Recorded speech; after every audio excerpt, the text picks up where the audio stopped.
What is up, YouTube? Today we're going to be doing something a little bit fun. We're going to be ranking the ace specs that have been revealed so far. So we have our ace specs in the Temporal Forces set and the ones that are coming in Twilight Masquerade. These are all but confirmed to be our ace specs that are coming, and I do have translations for all the ones that look unfamiliar down here for you guys, so we'll go through them. And how I'm going to do them personally here is S tier is like game breaking, game shattering. I think it's like in a league of its own. Probably shouldn't have been printed. A tier is like super powerful, has a lot of prowess to it. Very, very good in a lot of situations. B is like situationally very good, but kind of can go into multiple decks. C is like super niche, maybe just not that great. And then D is like, I don't really know why you would play this A spec.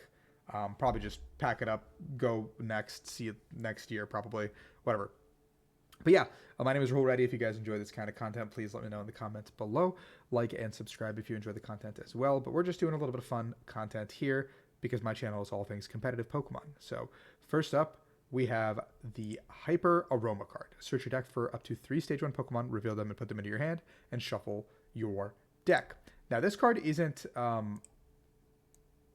awesome, but I don't think it's bad. I think it's like one of those cards that goes into like C tier, because maybe a deck like Lugia, maybe a deck like Zard that wants to play multiple stage ones, maybe a deck like Pow that can play middle backs can use this deck, this card. This also enables setup for decks that are a little bit slower that need it. Like maybe Gardevoir can play this card while using setup pieces rather than playing something like Hero's Cape. But Hero's Cape does seem just better in general for that deck. So maybe it's just not that awesome, but I think it's potentially more playable than a lot of the other, like it could be playable in some decks. I think I could see some niche cases for it, some niche uses for it. So maybe it can make its way into a deck potentially. Next up, we have Legacy Energy. As long as this card is attached to a Pokemon, it provides every energy type at once, so a rainbow, but only one at a time. Once per game, if this Pokemon this card is attached to is knocked out from damage by an attack, then you take one less prize card. So this can only be used, it's a once per game effect, so there's going to have to be a way to track this. So even if you can bring back Legacy Energy, for example, with Regigigas, or another way to accelerate special energy back onto the board, you can't do this over and over again. But it does act as a life dew as well as a rainbow energy. And I think that goes into A tier, just because I think there's going to be multiple decks that could potentially use this Legacy Energy, especially that can splash other cards in there. And acting as a -1 prize card is pretty impactful. Like imagine a Lost Box deck that can use this Legacy Energy, so you can go gate onto like a Roaring Moon, attach this, and now your Roaring Moon becomes a 1 prize attacker. Like that's pretty ridiculous in a deck that can abuse the prize trade, or into Tina even, where this Legacy Energy now can act as a Psychic or a Grass. And then you can loss on the other 2 energies off of it when you attack with Lost Impact, and all of a sudden your Giratina V-Star is a 1 prize attacker that your opponent has to deal with. And I do believe Enhanced Hammer is printed in the set with this card, but if this card sees a lot of popularity, it's going to have to in turn introduce Enhanced Hammer back into the format. But this is just such a powerful card, I feel like, in terms of what it does for the game. Maybe it doesn't see play in a lot of decks compared to some of the other A specs, like the S tier one and the other A tier A spec that I think will probably go there. But I think as a holistic card, I think it's just absolutely bonkers in a sense. Scoop Up Cyclone's the next one on the list. You guys might, those of you who've been playing for a long time and played with A specs the first time, recognize this guy quite well. Scoop Up Cyclone, put one of your Pokemon and all cards attached to it into your hand.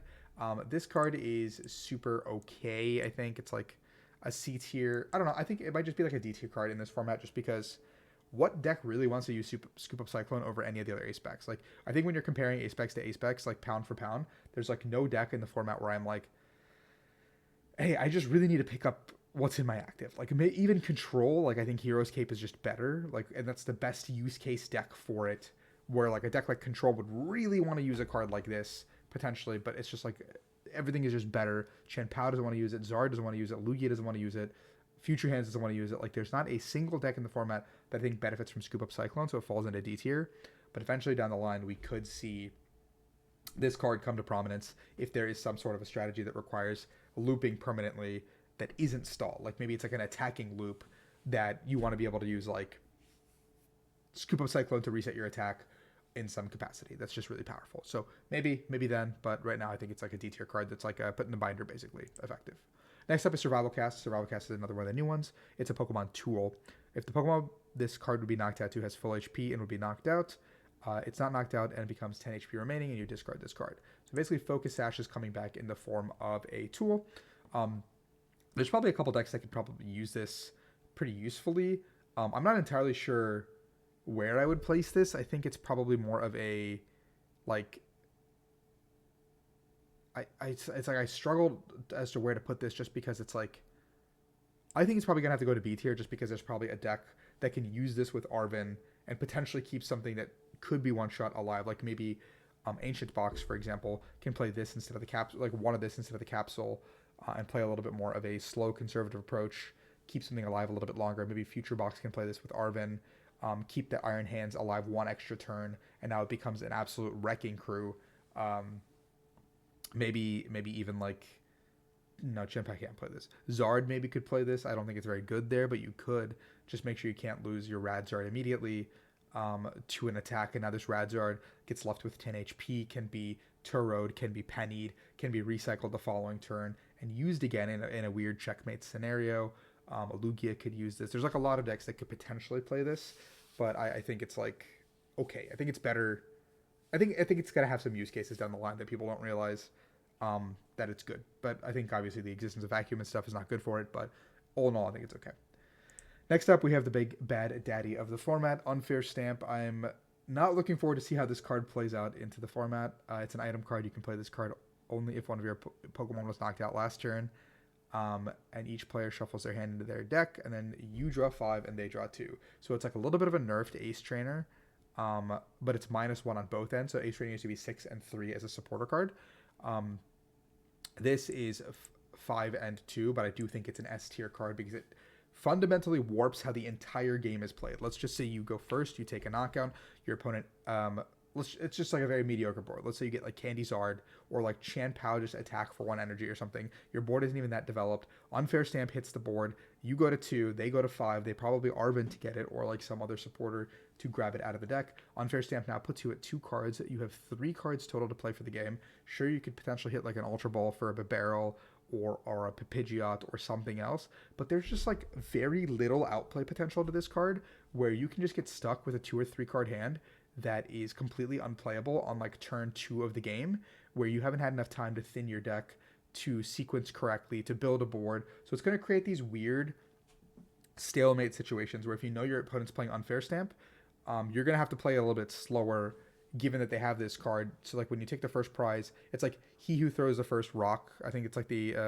analogy or something like that, or like whoever throws a rock like lives in a glass house or something like that, where like if you throw the rock and your setup isn't good enough, then you're the one who's in a glass house, so it might just shatter and all of a sudden you're sitting there with, I made 1 Zard to start the game, but I can't make another Pidgeot, I can't make anything else. But maybe some of the decks can be more stamp proof, or like decks might build themselves to be stamp proof, but it's just really, really hard to play the game with 3 cards in your hand on like turn 2 or 3 potentially, which I just think is crazy. Next up, we have Awakening Drum. You guys have seen this card. You love it. I think this goes into B tier, even though it is only for Ancient Box or like Ancient decks, because it draws you 1 card for every Ancient deck or Ancient card on the field. Ancient Pokemon, sorry, on the field. It is just so insanely good for Ancient Box. So you just get to refill your hand completely. It's a card you can get off of Pokestop. It is another Ancient card that bolsters damage for Roaring Moon. Even though it's not like a multi-purpose use card in a lot of decks, and it's like a lot more niche than the C and D cards, I think it just goes into B because of its raw power and how Ancient Box, even though like a card like Prime Catcher in theory could be a lot better for you to win the prize trade, this card just makes the like deck because you have this +10 damage, draw 3 to 6 cards almost always, which is insane. It's like if you told on an item, especially that you can get off of Pokestop or whatever, so it's like you're getting a free How every time you use it, and it's like Asada plus this puts you like at like a 15 card hand at some point, and now you can do whatever you want in the game, which is crazy. I think Hero's Cape also falls into B tier. Hero's Cape gives one of your Pokemon as a tool plus 100 HP. I think Hero's Cape has been a little bit more niche than I've given it credit for, and better than I've given it credit for. It just was in Pedro Pertusi's regional winning list for Zard, so I think some Zards are playing this to play it a little bit slower, make the games a little bit harder for the Zard mirror match, potentially make it harder for Chan Pao to take prize cards. Gardevoir has been using this expertly, and Snorlax decks have also been playing this card quite a bit. So Hero's Cape I think is a little bit better than I gave it credit for, and I think I'm seeing why it's so good as it's been seeing more play. because it's really annoying to deal with. Like, it's really, really annoying to deal with. Yes, there is Lost Vacuum in the format, but this is still a incredibly annoying card to play around, especially if you have exhausted your resources early or your opponent has a way to recycle it, and doesn't have to play in the vacuum. Next up, we have Master Ball. Search deck for one Pokemon. I think this goes into C tier. No, man, this goes into D tier. I think you just keep it in your binder. Even Lugia, like, now just got a better ace spec, so it's like there's just no single deck in the format that I think could use Master Ball. So it's like, again, in Scoop Up Cyclone tier, because these two cards, I just can't see a world where something is making it out of the binder to play this card. Like why would I ever play this card when any other option exists in the format? Even if my deck needs to set up, like, why would I just not play a better card like the Hyper Aroma or whatever, like something. So I don't know. Master Ball had fun being in Lugia for one set, and I think it's just gonna hit the bin after that. Max Belt I think goes into B tier as well, just because more EXs are going to be released, therefore giving Max Belt more power as we move forward in upcoming sets and even current sets. And Max Belt is just really it's been the divisive card in Zard. Like, most Zards are either playing Max Belt or Prime Catcher. I think there's merit to both, because now when your opponent's taken 2 prizes with Max Belt in the mirror match, you can go ahead and take out a Pidgeot EX. If you're playing Zard, you have the ability now with the Max Belt to take the first 2 prizes on a Chan Pal, putting you ahead, and you can stay ahead for the whole game at that point. And then you just have a lot of agency in matchups that you potentially might not, with decks that can play Max Belt, like even Arctina. Giratina V-Star now can hit the 330, which knocks out almost everything in the format, I believe. So it's just one of those things where I think Max Belt gives your deck more agency and more reach than it previously did, which I think cannot be understated. Like, I think the 3 tools in here all give your deck agency in some way that other cards wouldn't. It just lets your deck play differently than it was intended, potentially. Neo Upper goes into D tier because I just can never see a reason for this card to be played. It's just so absurdly bad in everything besides for Alligator, and that deck it's just funny. It's just a funny deck. But Neo Upper just doesn't seem like there's ever a trade-off worth playing this card for, unless you build a whole deck around Stage 2s. But I just don't think Stage 2s are potentially powerful here, because, other than Zard, because there are cards that just absolutely gut them. Like there's basics that are stronger than them. There are Charizard, which is the most superior Stage 2 that exists. You have Excalibur, which already just mows down any evolution deck. There's just a lot of factors going against decks that can use Neo Upper, even if it exists. Prime Catcher is another card that goes into A tier for me, because I think Prime Catcher as a whole is just one of the most broken cards. It's a switch effect, it's a gust effect. You can use it in any situation. It can get you ahead, play from behind, play in the middle of the game. It's just an overall pretty balanced card across the board for what it's trying to do. It does make everyone have to play the game a little bit differently, but it is one leg below what Unfair Stamp does, which is just make your opponent not play the game, whereas Prime Catcher lets you just be really, really far ahead in the game. So even decks that don't need to play Prime Catcher want to play it, because you get a free gust effect and a switch effect in one, which is just cannot be understated. Reboot Pod goes into C tier because even though it is not being played too much in these Future Box ideas, I think that there is a world where Future could potentially use Reboot Pod, especially with a slower build, with something like Iron Treads EX being released, giving Future a little bit more of a cushion to play around in the back end, whereas right now the deck has to go into Miraidon and Generators and build your board that way and play a long, a faster paced game. But maybe with Iron Treads, you can make your opponents play a slower paced game, which then lets you use cards like Reboot Pod to power up your board. Go ahead and use Iron Leaves. You can use Iron Crown as an attacker, and maybe Boulder. Maybe you can actually do something with this card besides putting it in the binder. Right now, Prime Catcher is being played in almost all the lists, but I do think Reboot Pod has more potential, play potential, than the cards in D tier. Then we have Secret Box as the final ace spec on this list. Secret Box is another new item.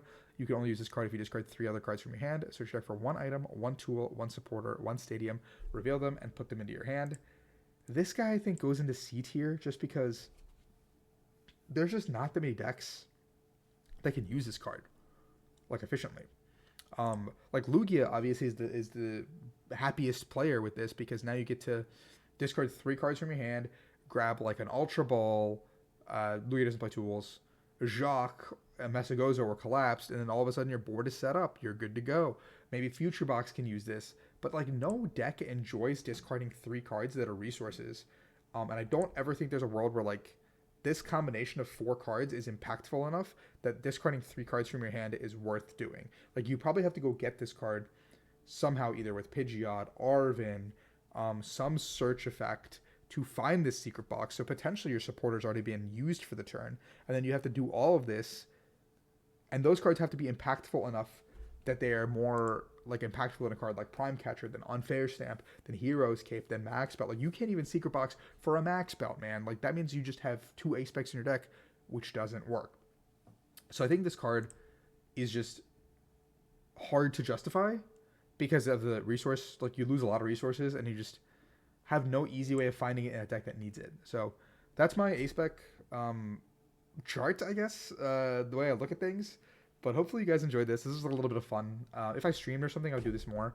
But I will be doing. I like doing fun stuff like this, just talking to you guys about competitive Pokemon and like what's going through my head. So I like to yap. I hope you guys like to listen. And I hope you enjoy this content. And I'll be back with another video later this week. Thank you so much. Peace out. Have a good one.